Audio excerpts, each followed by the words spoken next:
I believe we are online. Welcome everybody. It's 9:30 p.m. on a Saturday, May 13th. I hope the 13th is a lucky day for everybody. We are here. I hope you guys are with us. Cheers. Wine at 9:30. Oh, that was loud. All the best to you. Thank you for joining whoever is here with us on the channel. 0 people watching right now. Hopefully people will come over. Blondie is posting the link on social media right now. We're gonna start today by talking about yesterday's Metallica concert in Philadelphia at the Eagles Stadium because it was absolutely amazing. It was amazing to me. It was a little less amazing to Blondie, who I liked it. What was do you a mean? little cold It during the was very concert, cold. and Yeah. that kind of diminished your experience. It wasn't as bad as I was afraid it was going to be, though. At least it didn't rain on us. It only started raining right after we left. Thank God. Could you imagine? Yeah, that would be miserable. But to me, that concert was hot. I couldn't be. I was anything but cold. It was absolutely amazing. Metallica always delivers. Metallica is beyond incredible. They are perfectionists on stage, and they just make it all seem so easy and flawless, and just absolutely out of this world experience for me. It's the best band in the world, in my humble opinion. And That's a high praise. no, that's just what it is. I think um, the way they move the crowd and the way they perform the songs, everything's absolutely perfect. Every single, I mean, I'm sure they make maybe sometimes some mistakes, but you can't tell, you can't hear them absolutely. I was wondering, do you ever think, I mean, some of those songs they've been playing since 1981, do you think they ever get tired of playing that song over and over again? And do you think they have tweaked it and changed it over the years and we don't even notice? That's a good question. How do you keep playing the same song for like 35 years Yeah. and Wouldn't not you get get tired so of it? tired of I it? don't know. When it's your own art, your own creation, I think, Hmm. you see it differently. You Mm-hmm. never get bored of it, really. Hmm. But I just want to show you guys. I hope we don't get in trouble for this, for like some copyright infringement or something. I was gonna say, I know some musicians refuse to play their hits because they do, but they don't seem to have a problem with it. Because they do what, Get tired tired of of them? it, yeah, Really? yeah. There's been interviews. I can't even tell you which particular bands. I could look it up, Wow. but they don't didn't they were seemed excited to play what fans wanted to hear. I always thought that when it's your own art, it's hard to get tired of it and get bored, Hmm. and you I don't always remember. find joy in it. I don't remember who it was, but I remember some band like kind of throwing a little fit because maybe I can't remember who it was because they got irritated that fans were always screaming to play this song that was an old hit Oh, and they they don't wanted want to to do play it. their new stuff. That the people only Oh, want to hear the old stuff. right. But they seemed happy to play new and old. They mixed everything Yeah. yesterday. They started with, this is how they started. Check this out.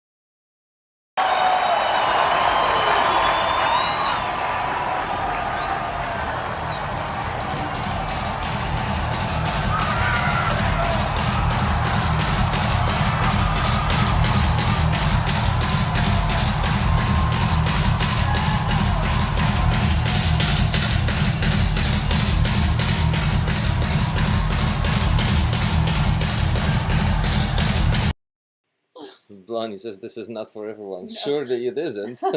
I wouldn't expect. I just wonder how many people are watching your life. This is certainly not,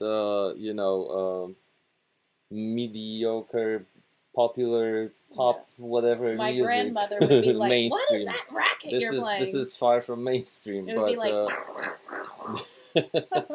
like. they played Hardwired first, which is the latest hit from the new album, and then they kept mixing old and new, very old and very new.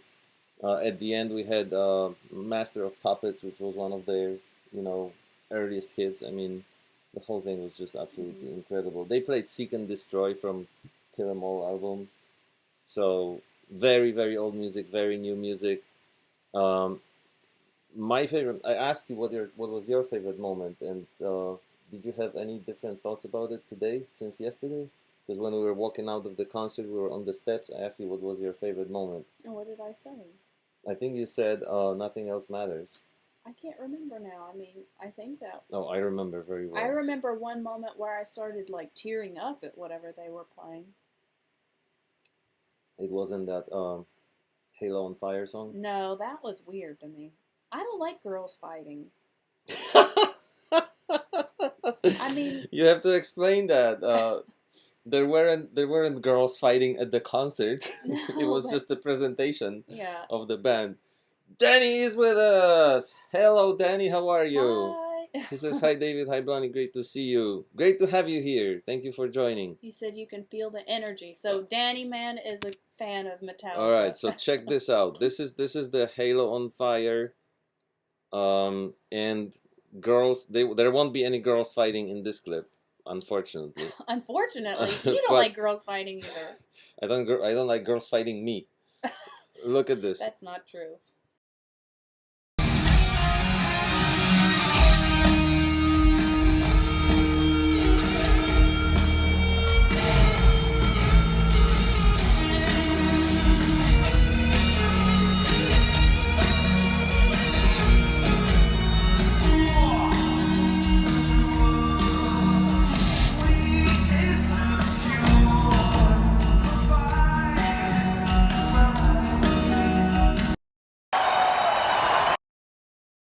Sorry, didn't mean to do that for the second time. So, that stage was absolutely amazing. They had those giant monitors set up right behind their backs.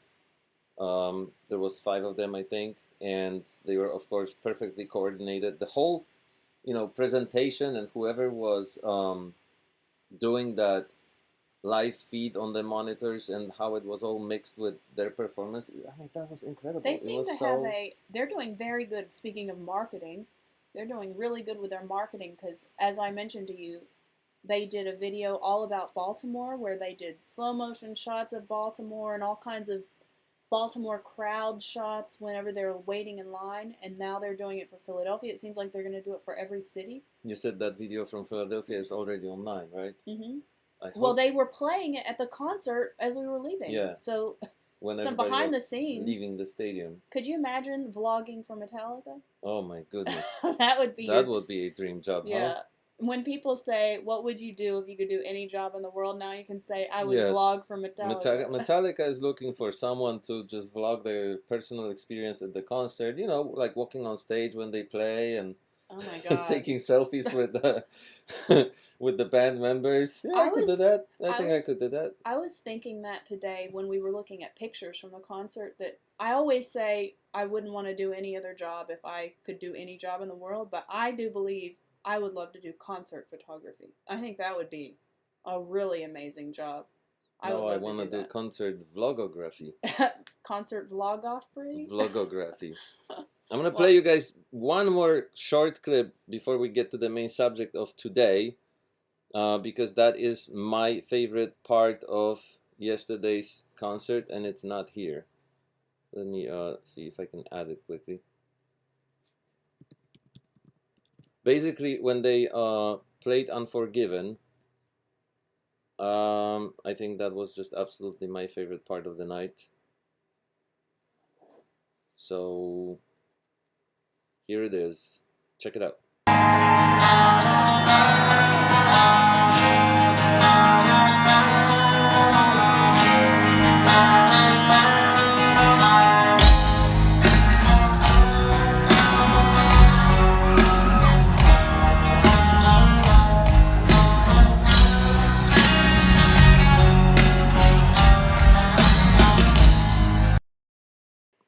So during this performance, it was all in black and white. The stage was lit with those, blues and purples and kind of colder colors, playing well with the black and white presentation on the. What were they? Were they monitors or was it projection? I was kind of wondering during the show how it was, but they were gigantic. Like how Yeah, would but they? when often if you look at these monitors that are that large, they're really a lot of They put them screens. together. But Yeah. what if one cracks during transportation? Then that one's dead.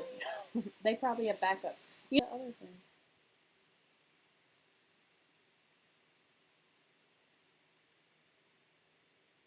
I think we went offline for a little bit. Oops. Not sure what happened, but we are back now. So you can just push play like that and we come back? I didn't push anything. I don't know what happened. Oh. Maybe someone on YouTube is looking at the They said stop playing copyright Metallica videos, yes. content. There's 7 people watching, so I wonder who else is watching other than Danny Man. But what I was going to say is I was actually counting, I don't remember what the number was though, but I was counting all of the laser lights and I was thinking to myself, how much do you think just simply each of those lights cost? Because, like, The laser lights? Yeah. Because those are fucking... Hey, live stream. They'll shut us I'm down. Those are long. I can't say that word. Take a deep breath and go on. I was just going to say, those were very, very long. This is definitely not PG-13 programming, but it's still censored. Very, very long. And let's just move on so we don't focus on that. Yeah, we're moving on. I moved on already. I'm going to get fined by YouTube. No, I was going to say, those were very, very orchestrated. They have to have some kind of mapping to make them all do what they want. And they were all very powerful. So I was just curious, how much do you think each of those lasers cost? How much do you think the fuel for all the fire... That reminds me of the song. The fuel. Give me fire, exactly. give me that I desire. Exactly. The fuel for all the fire that they have. I mean, everything that they... I would just wonder, I guess, what I'm saying is, what is the cost of each night of that concert? Oh, I'm sure it cost. There were fireworks during the performance, towards the end, at the end. Fireworks were great. The fireworks. Connie says, "Oh, I'm sorry, Connie. I'm sorry. I'm so embarrassed." Is that her reaction to what you almost said? I think I actually said it. I don't think I almost said it. All right, we're not gonna talk about this anymore. We're not gonna talk about Blondie swearing on the screen during live feed. All right, we have to stop laughing about this because this is a fail. Okay, we should move on to the subject. Yes, we're moving on to the subject right now. I'm betting Connie doesn't care at all about Metallica. So Metallica's concert was definitely expensive to produce, which as an audience you double appreciate because they're those huge stars and they give back this way, like investing all this money in this crazy performance. Give back to us. You mean? Because they could have done without the fireworks and all that, we additional did pay stuff. For them though. I know, but they could have kept more profit. This is like our photography client saying we're giving back after they paid us to photograph their weddings. What? I don't see the comparison. Really? Well, imagine we photographed a client's wedding and they said, "Wow, Blondie and David really give back." Well, if we did something extra that we don't have to do, I don't know. Take really great pictures. No, that's not what I mean. The fireworks were extra, in my opinion. How many bands don't do firework display during the concert? So we should, because they don't have to. We should do fireworks at our next wedding. Good. Yeah, we'll do that. That's how you give back. Connie forgives me for saying that. It's okay, sweetie. I'm so sorry. Okay. So look, we lost a viewer because we're still talking about Metallica, and the concert made us think. Okay, the concert made us think how everything changed due to technology. Because do you guys remember those sweet times when people would bring lighters to the concert and light the fire, and you had a lot of real fires? I never really did actually in the audience, but people did that. Mm-hmm. And yesterday there wasn't a single lighter. There was only phone screens. So we thought, there's less smokers and more cell phone users. So here's the not super cool thing about all these phones at the concert, because when people used to hold light in their hands, the band could see it. Now the band doesn't see the screen of the phone. The screen still glows in the dark. So if you're sitting, high at the top of the stadium like we were yesterday, and you look down towards the stage and you have this crowd of people in front of you separating you from the stage, you do see all these lights in the crowd, and it looks cool from there, but the band doesn't see them. Do you know what they see? They only see the black fronts on the phones. They see people using their flash from 300 feet away. They do see people using the flash. That's true. I turned it off because I don't want the battery to die. It won't die. And that kind of sucks for the band, because the lights, I think, were were very cool for the band. This was like people creating the mood. It definitely, made them I don't know, feel like people are into it much. And now with the phone screens turned the other way, they don't even see those lights. Do you know what's crazy? I'm kind of digressing, but still talking about this. Did you hear about what Coldplay did? They gave everybody a bracelet, and the bracelet had a light in the bracelet. Good and idea. so somehow the bracelet was wireless, activated by whatever they had control of, and the bracelet during a certain song actually everybody's bracelets were doing the same colors and Oh, pulsing cool. thing. That's an awesome idea. So that's a way to get technology can take over for lighters. So that's one thought about technology. And the other thought we had yesterday when we were basically leaving the stadium was how technology changed everything. Because you used to go to a concert and there was no way to record it. If you brought a video camera, like, you couldn't do it. Obviously, they would take it away. Now they can take them away because every single phone shoots 4K video, and everybody can record anything. But you're not supposed to. Music is, of course, nobody did. Music is read my body Where language. did you get the footage from earlier that you played? Hey, look at this. There's a dead light in there. Oh wow. Yeah, isn't that interesting? Huh. So, music used to be available on a cassette tape. You know what? Continue this thought. This is funny. I think I have one here. I can't very continue live. your thought. Oh my Continue god. this thought. Music used to be available on a cassette tape, and now David is looking for a cassette tape in the garage. But I mean, I feel like everybody who's watching knows what a cassette tape looks like. I don't think we have any young people watching Wine at 9:30. Check this out. Check this out. Check this out. It says here, USA 99 summer. Isn't that crazy? 99. This is when you came here. This is when I came here for the second time. I met this tape, and I still have it. Did you record it off the radio? And today's kids, I don't That's remember. not what it says. It I says don't- Summer of Joy. I don't remember what. I don't remember. You can't even lie on live. Well, I cussed and you lied. It's a so. cheesy title. I didn't want to read it because What? It's awesome. it's a cheesy title. I I don't would think just it's say cheesy. summer of. Now I wish it just said summer of '99. It says Summer of Joy. Isn't that cute? Oh. So today's kids don't even know what this is. Isn't that sad? That's how technology changed everything in music. It used to be vinyl and disc. Then there was CD. Then there was we started online downloads and everything went digital. And now basically it is all digital. We And don't buy CDs and we don't buy DVDs or well, Blu-rays. there's no point anymore. Yeah, but people do still. I mean, they sell them at Walmart, but we don't buy or any of that. So if y'all want some, we have some. Metallica was one of the bands that was fiercely fighting Napster Mhm. because Napster was full of illegal downloads. Then they were opposing Spotify, but you can't oppose it anymore. If you're not on Spotify, you're shutting down a lot of potential audience and Mhm. listeners if you're a musician. So all that stuff experienced those crazy changes.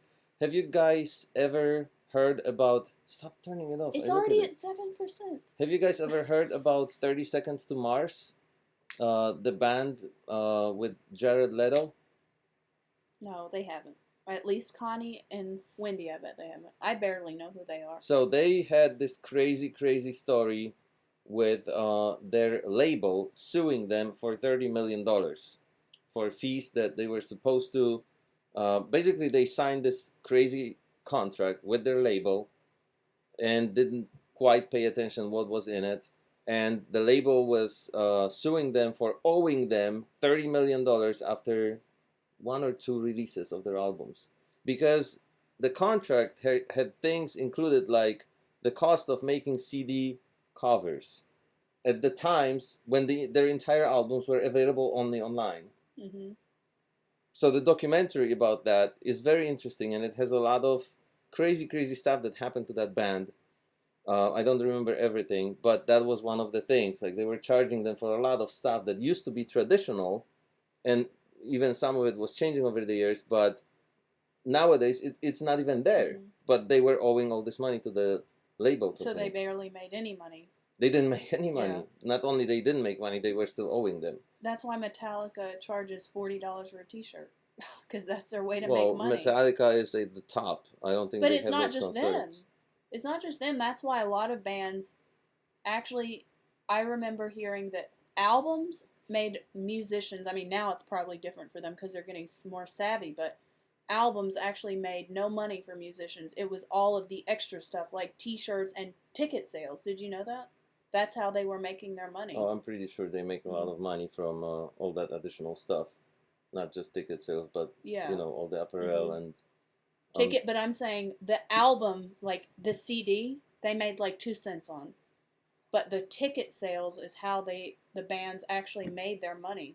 right. So that's why it doesn't make me feel, although Metallica is doing just fine without us buying their t-shirt, but I never felt guilty about buying a t-shirt at a venue like that because I felt like that's actually how the band is. I'd heard that's how they're actually getting their money, and that's a way to support them. You know.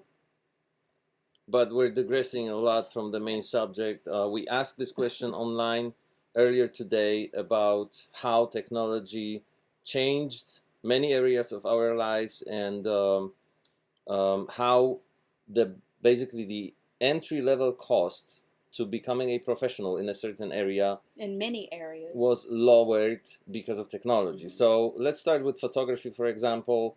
It used to be on during film days. It used to be thousands and thousands of dollars, a lot of training. There was no online training. You had to get your education or go to courses and purchase a lot of equipment. Waste a lot of money in black room. I mean, yes, and purchase a lot of expensive equipment to actually do medium format photography if you wanted to be taken seriously. There were some 35mm fighters out there, but they couldn't match the quality of the medium format. Medium format cameras were horribly expensive. I would not be a photographer today. I don't think I would. No, because I could not afford that. But once we moved to digital, and especially in the recent years, what is the cost to become a wedding photographer? It's a couple $1,000s. And you can call yourself a pro. Yeah. Because what is the definition of a pro? Professional is someone who charges money for their services, right? Amateur is someone who does it for pleasure. So if you have a camera, the camera may be better than the equipment owned by the pro, but if you're taking pictures just for your own pleasure, you're not a professional. If you're a professional, you're charging for your services. And I always wish that the term professional actually inclined some special skill set that nobody else possesses, or like only the people in your profession possess, right? There was always debates about that on like Digital Wedding Forum, a forum that Dave and I were both members of, where people would say there should be some sort of a test or some kind of a test that people should have to pass before they can call themselves professional. But the problem with that is artistic things like photography are so subjective that you can't really pass that test, which is so funny though, because while that is true and I agree with that, look at drones. You do have to pass a test to legally be able to fly a drone because it's dangerous, I guess. Photography isn't necessarily dangerous. Yes, so we'll come back to drones in a second. I just want to talk about the comments now. Connie says they should turn the phones around. Duh. So in that case, then they would be recording themselves. Selfie. Well, we did take a picture like that. But maybe the band should call for that But at that's some a point good of the idea, concert. yeah. Everybody show the phone screen towards us now. Yeah. Record yourself for a second. Yeah, well, they could just do the reverse camera right, thing. But that's usually lower quality. What? Oh yeah, right. Yeah. Danny says technology works for me. Google makes my life better. Instant answers. Absolutely. Oh my God, yes. So in that area, we also advanced a lot because I remember my parents having encyclopedia in 13 volumes I had in the Funk house. and Wagnalls. I had 26, one for every letter. Yeah, and we got it at the grocery store. And if you were looking for information on a subject you didn't know, or you wanted to check some term or whatever, then you went through those 13 volumes, alphabetized, and found the answer. And that answer might have been coming from a few years ago. It wasn't. There was no way to update when there was a new edition. You would have to invest a lot of money to get it. Well, you know what's funny? Our grocery stores here in the U.S. would have, how Giant will have, do you want these pans? You just have to collect these tickets. They did that for encyclopedias. Oh, really? Yeah. And so the encyclopedias are normally like $12 a piece. But if you just use your grocery store coupons, you could actually get a set of encyclopedias. But like you said, so my grandmother used to say to me all the time, if you don't know the answer, you should go look it up. And I have to say, I have become obsessed with looking things up. Every single question I have, I'm always Googling stuff. Right. Probably So irritatingly now to you. now there's Google, and all this encyclopedia is not only available to you any moment at your fingertips, but it's also updated in real time. Basically, you don't have to wait for a new volume edition a few years, where there's been so many advances in the meantime in all areas of life. It's being updated instantly. I remember getting an encyclopedia for the computer. Did you ever have that? Sure. And then now that's ridiculous I had a because Webster dictionary for the computer. you almost don't need software. I mean, you don't need software Yeah. like that anymore. Everything's online. Yeah, it's just a waste of space. So that's also insane. Danny says, you forgot my 8 tracks. Do you mean this, what is it even called? With those two, Oh, big tapes recorder? I know what it looks like from I television. know my grandfather had one, and you could record many hours of audio recordings on that thing. I've seen that, but only in like movies. I bet somebody knows those big audio recorders. Yeah. But Danny said we are both professionals. Thank you very much. Oh. Reel to reel, that's what it is. And Danny also said Encyclopedia Britannica. I spent over $1,000. Jeez Louise, So that's curious because my encyclopedia came from the grocery store. So did his encyclopedias have better information? Of course. It was So- a $1,000 encyclopedia. Yeah, exactly. So his was better, more information. Was that Canadian or US $1,000? that also makes a difference. Well, we should get back to this, but that being said, think about all of the other jobs. We were talking about all of the jobs that are now, there's such a low cost to entry that they're lowering the professional quality in a way. Like, yeah, look at this. it's kind of median. Michael says, I used to sell encyclopedias door to door, very lucrative. That's And funny. now that job is gone too. You have nothing to sell 2,000 anymore. Canadian dollars. Whoa. That must have been really smart. This is another encyclopedia. job eliminated by technology. Yes, nobody sells encyclopedias So we anymore. should get to some of the other jobs that we were talking about were eliminated Let's by go. technology. So, how about live broadcasting? Well, we can first even say photography. Like you said, the point of entry is so low now that people can go buy a camera and then they think that they are good enough. People will say, well, Cousin Bob has a great camera. You should just ask him to photograph and your how wedding." long has that happened to us? A lot. I mean, how many times? well, has you that had a happened to us? bride. This is an I off-subject had many story. brides. But you had a bride who actually did that and then later came back to you and said, oh my God, I got the pictures back What a and they're mistake. terrible. Can you edit them? And you said, no, I can't edit them. But other things like this, makeup artists. Now, makeup artists, I'm in some makeup art groups just because I like it myself. And they're all going on YouTube, people, amateurs, learning how to do these special bridal makeup things and charging people $50, and then makeup artists are losing their jobs. Just like photographers, the cost of our services are going down because it's so much easier and more attainable for people. Broadcasting, what we're doing here. I do want to talk about that because this is what we're doing, and we were supposed to have 2 mirrorless cameras set up today, but the other one has a different HDMI input, so we don't have that cable, but I'm working on it. My point is, think about creating your own show before YouTube and before live became popular. What would you have to do? You would have to first have an amazing idea. Second, get some big network interested. Third, get them to sign a contract with you and invest in that show, probably thousands, if not hundreds of thousands of dollars, give you airtime so you can use their gigantic studio with light, really professional, expensive cameras. Now you can make all this happen for comparably, really low cost. And people are already doing it. There's so many channels out there that look very professional, look like really expensive broadcast, what used to be TV-only station, at a really low entry-level cost. This is absolutely amazing. And of course, that's why we are doing live, because we just want to be ready for whatever comes next. I think live is just in its infancy. It's it's the beginning. It's developing, and it's gonna go crazy on us soon. So that's why we're here, and thank you guys again for watching. Other things, Kickstarter.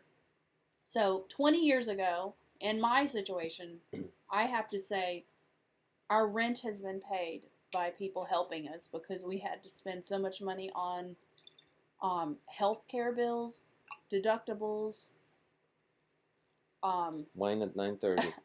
deductibles, all of the co-pays that I have to pay, and we're still in debt. And a long time ago, what would you do in this situation? Church fundraisers or like jars on the counter at 7-Eleven. And nobody except local people knew about your story. And now, even though healthcare is getting increasingly expensive and it's becoming more and more of a problem for people, at least there are things like GoFundMe and like our private website setup that allow people to help in those situations. Because 20 years ago, well, healthcare would have been better, I guess, because I think it was better 20 years ago. My Happy Gecko says it's really all about quality with photo/video. The barrier may be lower to enter, but having that stuff won't magically make you good. And that's the problem, that unfortunately, first, a lot of people don't see the difference, which is horrible and hurtful and bad for us, but it's a simple fact. And second, a lot of people unfortunately do think that better equipment makes you a better photographer. Of course we're fighting this. We've been fighting this for 23 years combined, telling people that way more important than equipment is the knowledge of light, composition, how to create mood, how to anticipate moments, and how to capture those moments, how to be at the right spot at the right time during any event. It's all of those things, but to me, I mean, what we've been telling clients now a lot, because they don't really understand that necessarily, is without a professional, you don't know what they're going to do in unideal circumstances. There have been many weddings we've attended where everything wasn't perfect. The light wasn't in shade. There was harsh light. There was black ceilings. There were black walls. Stuff like those are the times when you really need a professional, when everything isn't ideal. But people don't realize that. They see somebody's great picture that they took in the most ideal circumstances, but when you hire a professional, you're protecting yourself from unideal situations. You know how to turn those unideal situations and get something really good looking out of them. And that's, I always remember the seminar from DWF convention number 2 or 3. I don't remember that. But I was sitting next to one of my friends, and Jerry Gionis, one of the best wedding photographers in the world, was doing a presentation, and the presentation was about what can you get in places that you walk into and they look horrible. So you walk into a room and the lighting is terrible, there's nothing interesting there, and you're supposed to create this amazing image and walk out of there with a photo that looks like $1 million. So he's showing us one of those rooms, like a phone photo of that room, the way they saw it when they walked in, and there's really nothing there. And he says, what would you guys do here? And the guy sitting next to me says, go to the ceremony. And Jerry Gionis, created his own lighting and, came out with that one amazing image that he's always looking to create. So that's exactly, what you just said. That's the role of a professional, to be able to turn those unfavorable conditions into a miracle. Basically. My favorite wedding that I ever photographed, not necessarily my favorite wedding, but the wedding I was most proud of photographing, was at a community center in West Virginia. It was in this building that looked like a gymnasium in the middle of a field with nothing. And I just remembered overcoming of so many different problems. Like it was a gymnasium with like basketball courts hanging up. The flowers were not that amazing like Eventine design. The dresses weren't that amazing. There just were not a lot of good places to take photos. But I remember getting done with that wedding. I shot it with Rob Korb and thinking, wow. I mean, you could do it. Almost anybody could shoot an Eventine design wedding, which is a very high-end coordinator, and make it look good. But this wedding, which was probably a very low-budget wedding, we made it look good, and I was really, really proud of it. And I thought after that, this is a big realization to me. This is why people hire professionals, because if they just hired somebody within their budget of the rest of the wedding, mm, but they, I guess, I don't know what they paid Rob, but I felt like we pulled something really amazing out of that wedding. And Right. that's why people, but this is digressing from all these other Yeah, things. this is resulting from my Happy Gecko's comment, so it's Yeah. all your fault for making that comment. Other things like YouTube tutorials. Drones. We're gonna come back to Okay. drones really quickly because it was Mhm. already mentioned before, and that's another area that is mind blowing. Mind blowing. Think about all those aerial shots for movies and any TV programming. Not to even mention vlogs or whatever. But let's say you're making a movie. Before drones, you basically had to spend a crazy amount of money, Oh, yeah. hire a helicopter with a crew, and make a few attempts at the scene that you're filming or whatever. Like the cost was astronomical compared to what you can do now with a simple flying camera and a little bit of skill. This is where the skill actually comes into play, because however you think flying the drone is easy, it just can't happen when you simply take your first one, go for the first flight, and hope for everything to work out. You're going to make mistakes and you're going to crash it, so you have to take it in small steps and start learning and get to the level when you feel confident. But still, the entry level into creating amazing aerial shots is absolutely uncomparably low right now to what it was a few years ago. So it's another area where helicopter pilots lose jobs, any assistants or people involved in flying a helicopter lose jobs. But on the other hand, we're saving all this fuel and environment and noise, although drones are loud too. I'm going to kind of digress off of what you just said. You said people are losing jobs, and that is kind of what I learned, that's just kind of the negative taint of all of this, is that a lot of people are losing jobs because of technology, and there's no way to replace those jobs. Like, this article I read said 7.1 million jobs in the world's richest countries could be lost through redundancy and automation, like robotics. And this was kind of another angle of this. Those losses would be partially offset by the creation of 22.1 million new opportunities in sectors. But the point of that is we're losing so many jobs because technology is taking them away. Like, for us, the cost of photography has gone down over the years because people can now take what they believe is professional quality photos on their own, which is why we need to focus more on telling people what we just said. The skill set of the problems and overcoming the problems is what you're hiring. Yes, hiring us for. But anyway, that's what I learned a lot about this, was that a lot of jobs are being lost because technology has made it so much easier for people to do so many things before that they never could. Self-publishing books. As My Happy Gecko just wrote, I loved your guide to drone photography. 20 years ago, how would you have possibly ever self-published a book? Not possible. Not possible. Yeah. And today it's still not easy because obviously you have to put all that, the writing process and creating process is the same, but the publishing process, the graphic design process, right, the graphic design process, huge part of it.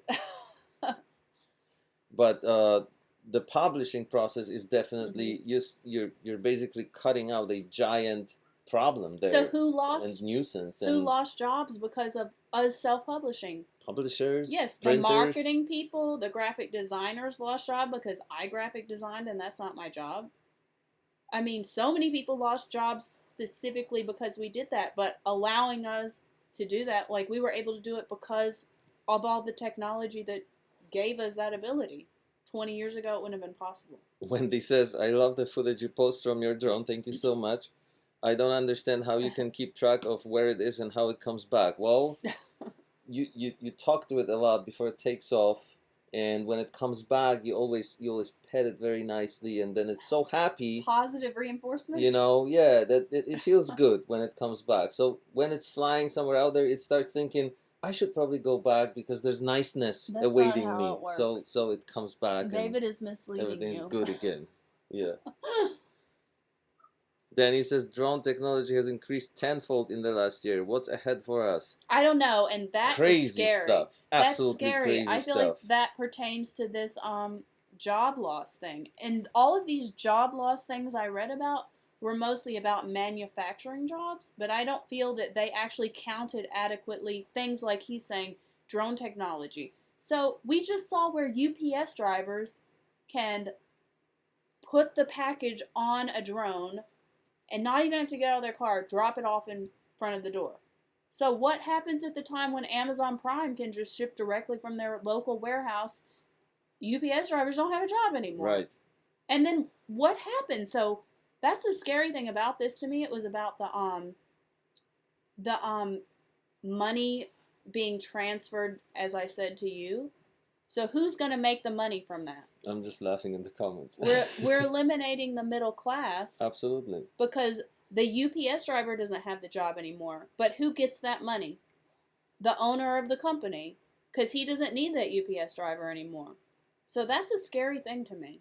What are the comments that are so Well, funny? Danny said what's ahead of us. So I know, silent, because drones are still pretty loud, and that's killing a lot of projects right now. And as with everything else, smaller, faster, more megapixels in the air, even smoother and faster footage with better Not transmission. even about just video. You can already do live from a drone, which we're gonna do Mhm. soon. I hope. I'm working on it. But it's amazing. Wendy says it's amazing to me. There you go. Connie says like a homing pigeon, something like that. You just talk to the drone a lot, and it's more happy to come back. But I'll let you in on a secret. They don't always come back. But your Phantom 4 has always come back so far. Knock on wood. Is there wood here? Well, there's a fake wood tablecloth here. David, knock on this. Steve says distribution. That's what he That's has. what you were just talking about. Yeah. Right? So, And Cliff Mautner on our Facebook question today commented saying they already made the first Star Trek tricoder. That diagnoses diseases or something. Yes. So that is absolutely mind-blowing. There's been a contest announced for it. I don't know who and how many of you watch Star Trek, but they had those little devices, maybe a little bigger than this phone, that they would just put over human body, and it would read vital signs and test for disease and display whatever medical information it read from a person, which was obviously complete science fiction. But now we're closer to it than ever before. They built one that already reads, basic information like your temperature and pulse and whatnot. So next thing, doctors are going to lose their job. So, well, maybe they're not going to lose their job because you will still need the doctor to heal you after the diagnosis. This is only a diagnosis tool. Next, they'll It's come not up with a healing you. healing computer. I wouldn't mind if they do. So listen to this stat. Around 65% of children starting elementary school today will end up working in jobs that do not yet exist. Isn't that crazy? That is crazy to think. So 65% of children starting elementary school will work in jobs that don't even exist yet. And I was wondering, what jobs, what is that percentage now? When you and I were in elementary school. I was also listening to a podcast not so long ago that said the first person, get this, watch. Listen. The first person I'm listening. that will get to live 1,000 years, that will be 1,000 years old because of medical advances, is already alive. No. Seriously. That's Who the prediction said that? of the scientists, man. It's this not is mine. the podcast, meaning some amateur is getting No, to say it was that. an NPR podcast, so it's a very smart one. Because of the medical advances, we will be able to, replace organs and prolong our life. And what is that going to be, Stephen Hawking? I don't know, but they said that there is a prediction that says the first person who will get to live 1,000 years is already alive. I don't believe that. You may not believe it, but that's the medical prediction, scientific medical prediction that may actually come true. Isn't that insane? Mm-hmm. Here's another stat that I read, because a lot of politicians are talking about taking our manufacturing jobs back from other countries like China, who are taking our jobs. But the steel industry, this is only about what's happening in the United States. And it's not about the steel industry going to China. The steel industry lost 400,000 people, which is 75% of its workforce. You mean 400,000 jobs? So people, okay. People. Don't confuse me after you gave me I'm two sorry. glasses of wine. Between 1962 and 2005, but its shipments did not decline. So they were still making the same amount of steel, but they lost 400,000 people. So this is, to me, why the middle class is being eliminated. Because, as I said to you, who is getting that money? The workers are no longer getting that money because they no longer have the jobs. The people who own the steel mills are getting that money. The people who run the management of the steel mills. But the middle class isn't there anymore to get the jobs to take their portion of that money. And it says America has lost more than 7 million factory jobs since manufacturing peaked in 1979. Yet American factory production minus raw materials, they actually increased their profit $1.91 trillion. So almost $2 trillion they've increased their profit, but 7 million factory jobs have been lost. That's insane. So as I said, who's getting that money? The manufacturing owners, the people who own the corporation, the people who are running the corporation, but the middle class workers who used to have those manual labor jobs don't have them anymore. And that's scary because we have to figure jobs that we can take now that don't exist. We just have to come up with other jobs. Like you have to be the computer creator. I think you should become a congresswoman. I would vote for you. But I don't have any solution to that problem. But I just at least know you're it's a problem. thinking about it and you're presenting it. I don't think there is a solution to that problem. I don't know what the solution is. But it's a scary situation. It is. Connie says, hope it's not me. Who gets to live 1,000 years? What, life is good? No? It would be cool to live 1,000 years. My happy gecko, yes, because all the stuff you guys are talking about will require computer systems to manage them. So and that's that will what create I read. those the technology jobs, but how many of those jobs can there possibly be? Like, you don't need as many people to write the software to create, or you know what I mean? You don't need as many people to write the software to manage those computers as you do that used to be the people who actually did the work. Danny says, little disappointed that the Jetsons hover vehicle isn't in full production yet. Guess what? We're gonna do a live stream soon about what movie, gadgets, predictions, science fiction stuff became reality. So like the Star Trek thing that like Cliff Mountner just told us. Star Trek tricorder, Nike self-lacing shoes, hoverboard, and wallpaper TV.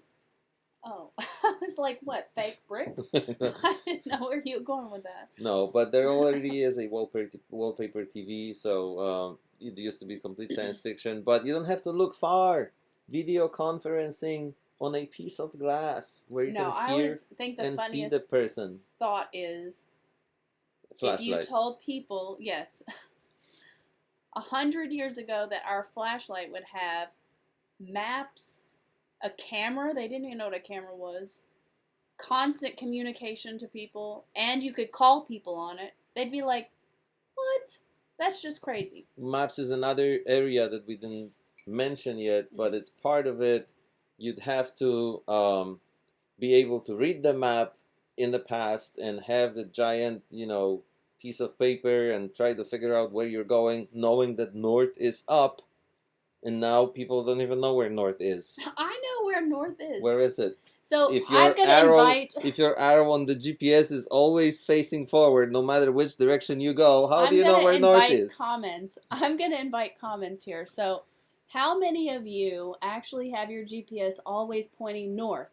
Or do you have your GPS arrow pointing in the direction you're going so that it's always going up? Because David has his GPS arrow pointing. Because I come from the old days where people actually had to realize what the directions but I read maps of the world are. I And read maps, but to me, yes, but you're not very good at reading maps. oh, I'm great at reading Are maps. you? Yes, I'm great at reading maps because my grandmother So how taught me to come when read you look at maps. my GPS, you're often unable to tell whether we're supposed to turn left or right? Because the arrow is because your arrow is constantly. So you just proved my point. No, that's not true.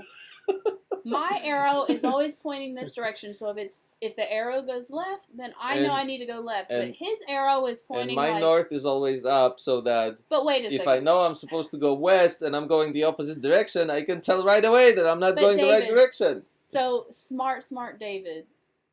What happened when you and David Lim had this conversation? That was a bet. It was a different story. And you lost. Because, well, you can lose bets. There's no shame in that. But it has to do with this map thing. You told.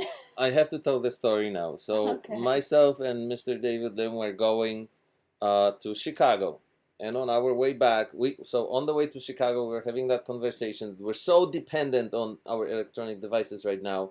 And I said, if people didn't have those anymore, nobody knows where to go and how to get to your destination with just using their brain, basically. And he said, so you could do it. I'm like, of course. So he's like, what is our bet on our way back? And I said, well, I look at the map once before we leave, and I'll remember where I have to turn, which highway to take, which is not that difficult. There's like 3, exits that you have to take during the road from Chicago, like at least to get in like your neighborhood in Pennsylvania. I used to live in Philadelphia at that time.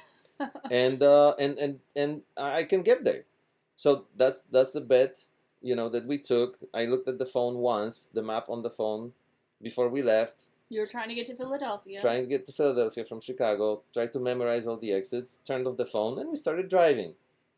And at some point, Mr. Lim says, "Mr. M, were we supposed to be going through Detroit?" So I failed, okay? I'm only human, but with a little error, I'm pretty sure I could still get there. You did. You got to Detroit and you were like, oh, this is wrong. I better go east. You roll the window down, ask and you look the at the friendly sun. people of Detroit where to go next, and you figure out your way. The friendly people of Detroit. Yeah. I've heard different. Well, then you move to a different neighborhood. It's all doable. The gas station. I mean, I grew up reading maps. Danny says, I'm north. Yes. Who else is north up? Steve Stark said, where are we going? I'm not going north. Electricians, plumbers, carpenters, anyone working with their hands will be in heavy demand in years to come, says and Steve. Steve, we heard that from a friend who said that on our post about this, who said that plumbers were saying there's a big shortage of plumbers in New Jersey because people don't learn those trades anymore. So maybe that's what we should be learning. But I don't want to be a plumber. Maybe something else. What did he also have on his list? Electricians. I could be an electrician, but I don't want to work with plumbing. You could be an electrician. I feel like I could learn electrician makes only one mistake in their life. in the last. Yeah. Wendy says, I'm thankful for my OnStar. I have no sense of direction. So that's what I'm talking about. Technology. 10, 15 years ago, OnStar didn't even mean anything. Nobody knew what it was. But see, there was no I'm OnStar. sure at that time Wendy had her map and she said, okay, I have to turn right onto Blue Ball Road, which is in Elkton, and I have to turn left to this and that. And so that's what she followed. But to me, it's very confusing to have the GPS just doing this. I know. To me, it's just something's missing where I'm just following blindly this arrow, and I need What? to If the have arrow the north says, up. to me it says turn left, and I turn Yes, left. but the arrow makes mistakes. No, it doesn't. Just like me and David Lim. If I know I'm supposed to be going east, I have to be going this way on the map, and north has to be up. Connie said that Wendy couldn't find her way out of the driveway. Poor Wendy. Well, thank God for GPSs. So that is another job that we were talking about was eliminated by technology. Travel agents. Because who uses a travel agent anymore? I mean, maybe a few people or really rich people or like bosses in companies who don't have time to like investigate all those things by themselves, but anytime we've gone anywhere and needed, like, to Colorado. I looked on Airbnb for days and found the best deal at a house that we could stay at. We find our own routes. We don't call AAA to map our route anymore. We don't call a travel agent to plan our airline tickets. We go online and search for the best deals, and that job is pretty much in decline. Movers are in high demand too, Steve. Manual labor. Robots coming soon. So what are we going to do with our jobs whenever everybody has a great camera? This was a good list here today of what's in demand. If we fail at all this live stuff, then, we'll go back to these comments and that's the thing. I just start sending the resumes out the old-fashioned way. As far as photography, I can add map reading skills to my resume. I feel that we need to... I feel that for photography, we need to do more, like, things that an amateur can't do with their camera on manual. On automatic. Because cameras now can take great pictures on automatic, but, like, using light in interesting ways, and, you know what I mean? I feel like we need to start doing that so that we set ourselves apart. I feel like we should shoot that feature movie that I'm always talking about and get the freaking Oscar. That would move us forward. I want to talk about that story I read in the photography group where somebody... Is it shorter than 4 minutes? Because we're almost an hour now. It is. I'll be fast. Somebody in a photography group said that her friend hired a photographer who the price point did not match the portfolio. So in further investigation, they found out that the photographer's website was a free template Wix site, which I believe... My Happy Gecko actually mentioned earlier. Wix sites, not designed, it's like a template site. So they were using stock photography to sell their own photography. And they were charging this person $1,300 for full day coverage. The friend of the bride said, "Oh my God, that is not enough. They should be charging at least $7,500 for the quality of their photos." And everybody was like, "Oh my God, that's horrible that they were stealing pictures." But then the reply in the thread, some person replies with comparable photos to the portfolio. I felt like her pictures were of that level. She said, "Oh, I'll do it for $1,300. So what does that say? She just completely dropped the price point of professional photography down for that client. That person said, I believe this person is worth $7,500. And this other person said, "I'll do it for $1,300. Who knows if she actually could handle all the different nuances that we were talking about earlier. I just feel like it's a crazy representation of how good cameras and having automatic settings and stuff can really lower... It's like the computer working for you. It's basically like that. The computer becomes a robot that takes pictures for you. And it's eliminating our jobs. Well, I think... the fight that we've been fighting for those combined 23 years is always the same. You have to turn the client's attention to the set of skills, understanding of light, composition, feel of the moment, other things that come into play when you're a pro, like working with people, making them feel at ease and comfortable, and getting the best out of them. So that's all the things that make you a pro, not just the cameras and the equipment you have and the price point at which you enter. We did talk the other day about the anchoring effect and negotiations and how approaching everything from a certain angle may make the client feel like they succeeded or failed at negotiations. So it's all relative. But in the world of professional photography, the tough is difficult because there is a lot of crazy competition, but we're still here, we're still surviving.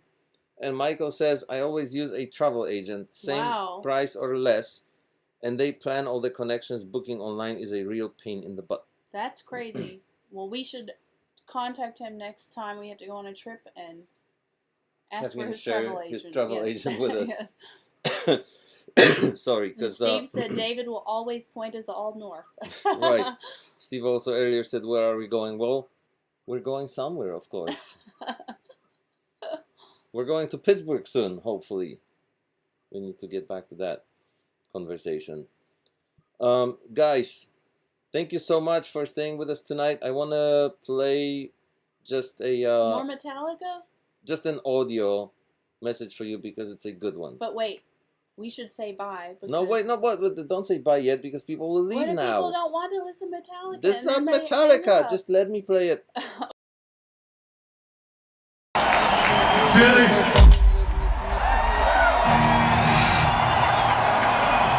Hey, we don't give a shit. We don't give a shit what you've done in your life. We don't care what you're wearing right now. We don't care what color you are, what religion you believe in, your political shit. We don't need any of that shit. You are here tonight as the Metallica family, all right? Yes, that was me screaming at the end of this voice recording. But guys, that is what matters, you know? We don't give. You know what? Because this is what all brings us together. Awesome conversations about life and all the different subjects. So, we don't care what you believe in, what your political is. We are David and Brian family tonight. And we're hoping you're coming back tomorrow because we certainly are. Danny Man said some nice stuff. Danny said, can you expand your business beyond weddings, drone photography, rock bands? Yes. What do you think we're working on right now? Well, we are trying to do more business videos and live streaming. We're working on business promo videos and live streaming for businesses, actually. We're actually going to start offering this as a service soon. We're still in an experiment phase. Mainly about figuring out how all this live beast works, because live is a crazy, difficult beast to tame. But we're getting there. The progress is good. Everyone needs to like your stream. Yes! Please do so. And Steve said everyone wants to listen to Metallica, so Thank you, brother. The GPS points north, and everybody's listening to Metallica. Victory!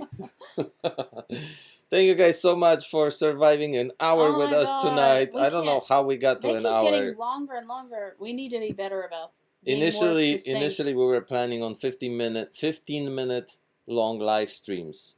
Then we said, I guess half an hour is okay. And now we just reached an hour. But that's because the subject tonight was so rich. I feel like we didn't even talk about everything we had listed. We never talk about everything we have listed. But I feel like this was good. Thank you guys so much. Hopefully we'll see you tomorrow. Everybody have a good night. Good night. Bye.